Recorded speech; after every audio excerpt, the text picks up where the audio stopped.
খুব সংক্ষিপ্ত পরিসরে রাসূল সাল্লাল্লাহু আলাইহি ওয়াসাল্লামের জীবনী থেকে আমরা কিছু লাইফ লেসন নিয়ে আসবো, আমরা কি শিখতে পারি রাসূল সাল্লাল্লাহু আলাইহি ওয়াসাল্লামের জীবনী থেকে। প্রথম যেই লেসনটা আমরা উল্লেখ করতে চাই সেটা হচ্ছে রাসূল সাল্লাল্লাহু আলাইহি ওয়াসাল্লাম খুব বড় মনের মানসিকতার অধিকারী ছিলেন, বড় মনের বড় হৃদয়ের অধিকারী ছিলেন। তিনি সবার জন্য ছিলেন। He use to think beyond the narrow borders. কখনো ন্যারো মাইন্ডেড ছিলেন, উনি সবাইকে অ্যাকোমোডেট করতে চাইতেন। তিনি আলামিন, বিশ্ববাসীর জন্য রহমত।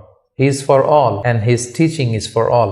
দ্বিতীয় যে শিক্ষাটা আমরা পাই সেটা হচ্ছে রাসূল সাল্লাল্লাহু আলাইহি ওয়াসাল্লাম সবসময় সংঘবদ্ধ জীবন যাপন করেছেন। আমরা যদি দেখি মক্কাতে সংঘবদ্ধ, মদিনাতে সংঘবদ্ধ, যেখানে তিনি ছিলেন সংঘবদ্ধ ছিলেন। এবং আমরা যেন ইউনাইটেড থাকি, কোরআনের শিক্ষাটা তিনি বারবার বলেছেন, ওয়ালা তাফাররাকু, তোমরা বিচ্ছিন্ন হয়ো না, তোমরা আলাদা হয়ে জীবন যাপন করো না, বরং তোমরা সংঘবদ্ধ জীবন যাপন করো। 3 নম্বর যে শিক্ষাটি আমরা পাই রাসূল সাল্লাল্লাহু আলাইহি ওয়াসাল্লামের জীবনী থেকে সেটা হচ্ছে তিনি পিস লাভার ছিলেন, শান্তিকামী। কখনো সংঘাতে সহজে বিরোধে জড়াতে চাইতেন না, সবসময় শান্তি প্রতিষ্ঠায় তিনি অগ্রগামী ছিলেন। আমরা যদি দেখি যে কুরাইশদের সাথেও কিন্তু তিনি পিস ট্রিটি করেছেন, শান্তি চুক্তি। সাহাবারা রাজি হচ্ছিলেন না, কিন্তু তিনি করেছেন। মদিনায় এসে তিনি মদিনা চার্টার করেছেন, মদিনা সনদ করেছেন, ইহুদিদের সাথে একসাথে থেকেছেন। কিন্তু মদিনা সনদ ভঙ্গ হয়েছে যখন তারা বিশ্বাসঘাতকতা করেছে। তার মানে তিনি সবসময় শান্তির পক্ষে ছিলেন। তো আমরা যারা নবীজির উম্মত বলে নিজেদেরকে দাবি করি, আমরা যেন সবসময় শান্তিকামী হই, আমরা যেন শান্তির পক্ষে থাকি, এটা আমাদের জন্য শিক্ষা। 4 নম্বর যে শিক্ষাটি আমরা পাই সেটা হচ্ছে he was the flag bearer of justice.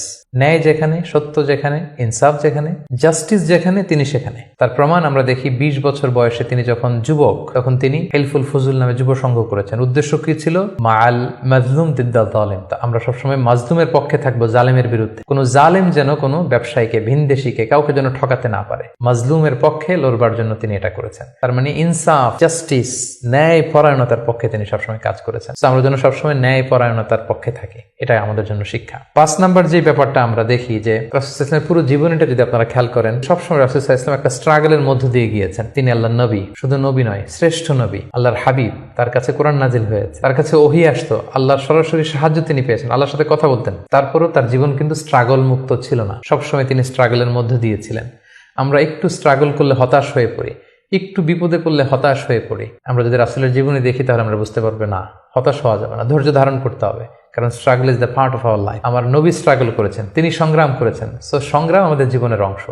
এই শিক্ষাটা আমরা পাই। 6 নম্বর যে শিক্ষাটি আমরা পাই সেটা হচ্ছে রাসূল সাল্লাল্লাহু আলাইহি ওয়াসাল্লাম ব্যক্তিগত জীবনে অত্যন্ত সৎ ছিলেন। যে কারণে যে কুরাইশরা রাসূল সাল্লাল্লাহু আলাইহি ওয়াসাল্লামের বিরোধিতা করত, তারাই রাসূল সাল্লাল্লাহু আলাইহি ওয়াসাল্লামকে উপাধি দিয়েছিল আস-সাদিক আল আমিন, সত্যবাদী, আমানতদার। যেদিন তিনি হিজরত করবেন সেদিন তিনি তার ঘরে রাসূল সাল্লাল্লাহু আলাইহি ওয়াসাল্লাম আলী রাদিয়াল্লাহু তাআলা আনহুকে রেখে গিয়েছিলেন। কারণ ওনার কাছে মক্কার অনেক লোকেরা আমানত রেখেছিল, সেই আমানতগুলো বুঝিয়ে দিতে আলী রাদিয়াল্লাহু তাআলা আনহুর 3 দিন সময় লেগেছিল। এত পরিমাণে ডিপোজিট ছিল, আমানতের বিভিন্ন জিনিসপত্র ছিল, সেগুলো আলী রাদিয়াল্লাহু তাআলা আনহু বুঝিয়ে দিয়ে তারপরে তিনি হিজরত করেছেন। কতটা আমানতদার ছিলেন আমাদের প্রিয় নবী। এবং ওনার এই ব্যবসায় আমানতদারিতায় মুগ্ধ হয়েই কিন্তু খাদিজা রাদিয়াল্লাহু তাআলা আনহা রাসূল সাল্লাল্লাহু আলাইহি ওয়াসাল্লামকে বিয়ের প্রস্তাব দিয়েছিলেন। তো তার উম্মত হিসেবে আমাদের উচিত সত্যবাদী, সৎ এবং আমানতদার হওয়ার চেষ্টা করা।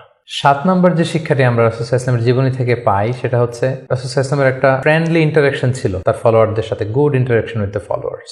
আমাদের অনেক লিডারদের মধ্যে একটা বসি ভাব থাকে যে আমি সব জানি, আমার ফলোয়াররা কিছুই জানে না, আমার টিমের লোকেরা কিছুই জানে না। না, রাসূল সাল্লাল্লাহু আলাইহি ওয়াসাল্লাম এটা করতেন না। কারোর কাছ থেকে কোনো ভালো কনসালটেশন, কোনো পরামর্শ আসলে পলিসি মেকিং এ তাদের কথাও তিনি রাখতেন। সুবহানাল্লাহ, এটা একটা গুড লিডারের বৈশিষ্ট্য। 8 নম্বর যে শিক্ষাটা আমরা পাই সেটা হচ্ছে রাসূল সাল্লাল্লাহু আলাইহি ওয়াসাল্লাম হেভিলি ফোকাসড ছিলেন তার মিশনে। সেই যে মক্কায় তিনি তাওহীদের বাণী প্রচার করতে শুরু করেছেন, রিসালাতের বাণী প্রচার করতে শুরু করেছেন, আখিরাতের কথা মানুষকে প্রচার করতে শুরু করেছেন। তার যে দাওয়াতের ফোকাস, এই ফোকাস থেকে কোনো প্রলোভন, কোনো লোভ, কোনো স্ট্রাগল, কোনো বিপদ রাসূল সাল্লাল্লাহু আলাইহি ওয়াসাল্লামকে এক চুল পরিমাণ নাড়াতে পারেনি। আমরা যদি জীবনে সফল হতে চাই আমাদের ফোকাস ঠিক রাখতে হবে। ফোকাস থেকে আমরা নড়ে গেলে কিন্তু আমরা সফলতার দেখা পাবো না। 9 নম্বর যে শিক্ষাটা আমরা পাই রাসূল সাল্লাল্লাহু আলাইহি ওয়াসাল্লামের কম্প্যাশনেট এন্ড মার্সিফুল অ্যাটিটিউড। রাসূল সাল্লাল্লাহু আলাইহি ওয়াসাল্লামের দয়াদ্র মানসিকতায় অনেক শত্রু কিন্তু রাসূল সাল্লাল্লাহু আলাইহি ওয়াসাল্লামের বন্ধু হয়ে গিয়েছিল, ঈমান এনেছিল। আমরা দেখেছি মক্কা বিজয় যখন করেছিলেন চাইলে পিষে মারতে পারতেন কুরাইশদেরকে, যারা বছরের পর বছর জন্মভূমি থেকে দূরে থাকতে বাধ্য করেছিল রাসূল সাল্লাল্লাহু আলাইহি ওয়াসাল্লামকে। রাসূল সাল্লাল্লাহু আলাইহি ওয়াসাল্লাম কি করলেন? বললেন যে না, লা তাসরিবা আলাইকুমুল ইয়াউম, কোনো প্রতিশোধ, হিংসা কিছু নেই, ক্ষমা করে দিলাম, যাও তোমরা স্বাধীন। এভাবে নানা ঘটনায় আমরা দেখেছি রাসূল সাল্লাল্লাহু আলাইহি ওয়াসাল্লাম তার অমীয় অনুপম চরিত্রের মাধ্যমে তিনি মানুষের মন জয় করেছেন। এই গুণাবলী যেন আমরা আমাদের মধ্যে ধারণ করবার চেষ্টা করি। সব শেষে শিক্ষাটির কথা বলবো, সেটা হচ্ছে succession management. A good leader produces good leaders. একজন ভালো নেতা শুধু ফলোয়ার তৈরি করে না, সে আরো নতুন নেতা তৈরি করে। আমরা যদি দেখি রাসূল সাল্লাল্লাহু আলাইহি ওয়াসাল্লামের ইন্তেকালের পরে আমাদের লিডারশিপ নিয়ে কোনো ক্রাইসিস হয়নি, সেখানে দাঁড়িয়ে গিয়েছে আবু বকরকে আমরা রাদিয়াল্লাহু তাআলা আনহুকে আমরা আমাদের খলিফা বানিয়েছি। আবু বকর রাদিয়াল্লাহু তাআলা আনহুর ইন্তেকালের পরে ওমরে ফারুক আমাদের খলিফা হয়েছে, তারপরে উসমান, তারপরে আলী রাদিয়াল্লাহু তাআলা আনহু। তার মানে রাসূল সাল্লাল্লাহু আলাইহি ওয়াসাল্লাম এদেরকে কিন্তু সবসময় ডানে বায়ে সামনে পেছনে কাছে নানা কাজে এঙ্গেজ করে